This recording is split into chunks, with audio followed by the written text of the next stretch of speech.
Bonjour à tous, c'est Nicolas, votre artisan électricien préféré. Alors tu vois, j'étais en train de faire ma petite pause DailyShock.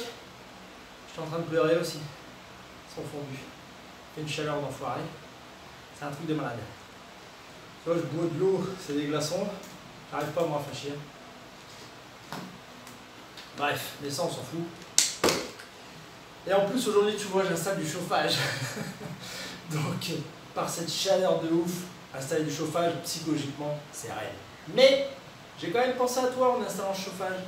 Je me suis dit, peut-être qu'il aimerait bien savoir comment on dimensionne un chauffage pour sa maison, tu vois, pour ta pièce. Parce que bah, des fois, tu vas à Casto, tu te retrouves face à tout un tas de chauffages et toutes les marques, les machins. Et du coup, tu te dis, mais comment je fais pour savoir quel chauffage mettre dans la cuisine, mettre dans la salle de bain, mettre dans la salle à manger, enfin bref, dans toutes les pièces de ta maison. Si tu as l'électrique, bien sûr. Bon, alors déjà, pour commencer, quand tu arrives dans le magasin, et tu sais pas quoi choisir déjà comme chauffage, c'est-à-dire le type de chauffage. Et la marque aussi. Alors moi, bon, tu sais, principalement, je travaille avec Atlantique. Je t'ai déjà aussi présenté les radiateurs de chez RLEC, qui sont tous les deux des très bonnes marques françaises. Donc déjà, si tu veux choisir une bonne marque, tu peux déjà partir sur ces deux modèles-là. Bon, après, il y en a plein d'autres, hein, Noireau, Thermor, etc. Marque française toujours. Ensuite, tu as ce qu'on appelle les... Donc en premier, tu as les convecteurs. En gros, c'est ce qu'on dit les grille-pains. Donc les grille-pains, sans déconner, tu prends pas ça, ok? Tu laisses ça tomber. Ok, ça vaut 20 balles. Ok, c'est pas cher, c'est de la merde. Donc tu laisses tomber déjà.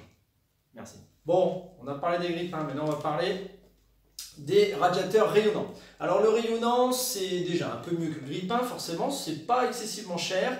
Le rayonnant, c'est bien si tu veux pas mettre trop cher dans tes radiateurs. Si tu veux avoir une montée rapide en chauffe, c'est pas super économique. Mais bon, c'est efficace, ça fait le job. Voilà, mais c'est pas le genre de radiateur que je vais installer. Je suis pas super fan de ce type de produit. Tu as ce qu'on appelle le radiateur à inertie fluide, comme celui-là. Donc là, c'est un Atlantique, c'est le modèle Accessio que j'aime bien parce qu'il est super bien placé en prix et il fait aussi très bien le job. Donc celui-là, c'est ce qu'on appelle une chaleur à inertie fluide, c'est-à-dire une chaleur qui va, enfin c'est un chauffage qui va emmagasiner la chaleur et qui va la restituer. Donc c'est un modèle déjà qui est plus économique, certes un poil plus cher que le rayonnant, mais qui est déjà plus économique en termes de coût. Donc tu le rentabiliseras très vite sur ta facture d'électricité. Ensuite, tu as ce qu'on appelle le radiateur à inertie sèche. Donc celui-là, il est très bien, c'est un peu le même principe, il va aussi emmagasiner de la chaleur, le restituer grâce justement à ce système d'inertie. Mais par contre, il va moins assécher l'air que les copains que je t'ai cités précédemment. C'est-à-dire que vraiment, si tu es fort sensible au radiateur électrique, tu vois, tu te dis que ça va remuer un peu la poussière, etc. Dans ces cas-là, l'inertie sèche, il est quand même pas mal. Ensuite, tu as ce qu'on appelle le radiateur à double panneau. En gros, c'est un radiateur, d'ailleurs, je t'avais présenté ça sur la vidéo RLEC, où là, on avait un corps en fonte et une façade rayonnante. Donc ça, c'est vraiment le top du top. Ou alors, des fois, on a aussi un corps en alu. Donc ça, c'est vraiment le top au niveau du chauffage. Certes, c'est plus cher, mais là, au niveau de l'économie d'énergie, franchement, il n'y a pas photo. Tu vas t'y retrouver largement. Donc celui-là, c'est vraiment le top. Donc il y a plusieurs modèles, hein, pareil chez Atlantique, chez RLEC, chez Thermor. Enfin bon, bref, tu les as chez tous. Ils font tous des gammes.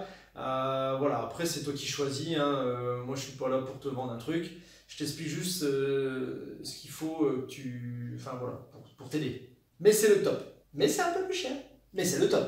Après tu vas me dire comment maintenant je choisis la puissance. Donc parfois sur le radiateur tu as remarqué, c'est marqué 1000 watts, c'est marqué 1500 watts, c'est marqué 2000 watts, c'est marqué tous ces watts. Donc je t'explique comment on choisit. C'est simple, on le fait souvent par rapport à forcément à la taille de la pièce. Plus ta pièce est grande, plus ton radiateur va devoir être puissant, ce qui paraît logique. Mais la chose à savoir, c'est qu'on va prendre sur une configuration classique, c'est-à-dire hauteur sous plafond 2,50 m et une isolation correcte, hein, pas un fromage, un gruyère comme on dit, et puis une vieille baraque des années 20, ok ? On prend sur une maison, on va dire, classique, bien rénovée, bien isolée. Dans ces cas-là, pour choisir ton chauffage électrique, tu prends, enfin du moins moi c'est comme ça que je prends 1 mètre carré pour 100 watts. C'est-à-dire que par exemple, si tu as une pièce de 15 mètres carrés, tu prends un chauffage de 1500 watts. Après, sur Internet, souvent, ils te donnent plutôt des fourchettes. C'est-à-dire qu'on va dire sur une pièce de moins de 10 mètres carrés, tu vas avoir un chauffage d'environ 750 watts. Sur une pièce de 10 à 15 mètres carrés, tu vas avoir un chauffage d'environ 1000 watts. Sur une pièce de 15 mètres carrés à 20 mètres carrés, tu vas avoir un chauffage de 1500 watts. Bref, tu as compris le principe, ainsi de suite, ainsi de suite.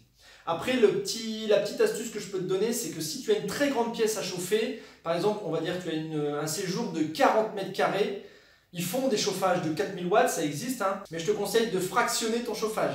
Vaut mieux mettre plusieurs petits chauffages qu'un gros chauffage. Ensuite, il faut savoir que le chauffage peut être aussi un objet décoratif, notamment dans la salle de bain.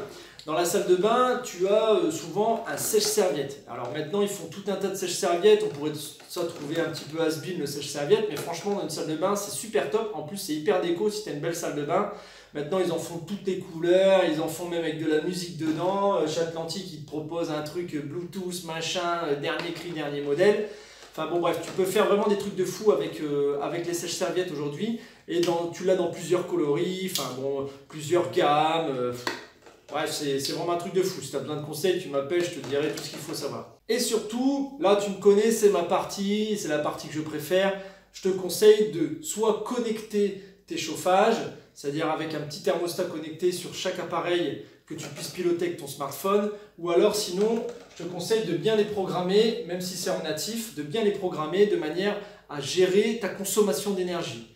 Vaut mieux prendre 1 heure à programmer tous ces chauffages, à être sûr, voilà, les pièces, les chambres, les machins, plutôt que de dire, bon, je l'allume, c'est bon, ça va chauffer. Non, là, attention, parce que les écolos, ils vont gueuler, ça c'est sûr. Sinon, tu fais du connecté, comme ça, tu peux bien gérer ton chauffage, et si tu l'as oublié en partant de chez toi, bam, tu peux le couper avec ton application, et ça, c'est super bien. Ou tu peux le mettre en route, dès que tu sais que tu vas rentrer chez toi, 1 heure avant, bam, tu peux le mettre en route.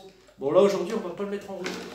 Parce que si par exemple ce chauffage on le met en route, c'est le décès de la personne. Voilà, bon, j'espère que cette petite vidéo t'aura un petit peu aidé à en voir un peu plus clair sur le chauffage électrique, même si c'est pas super la période, mais c'est maintenant qu'il faut préparer la période de chauffe. Même si ça chauffe là, il faut préparer la chauffe là. Quant à moi, je vous dis à bientôt, et je vous retrouve bientôt. Ah bah j'ai dit 2 fois bientôt, mais c'est pas grave, je vous retrouve bientôt pour une vidéo. Allez, salut!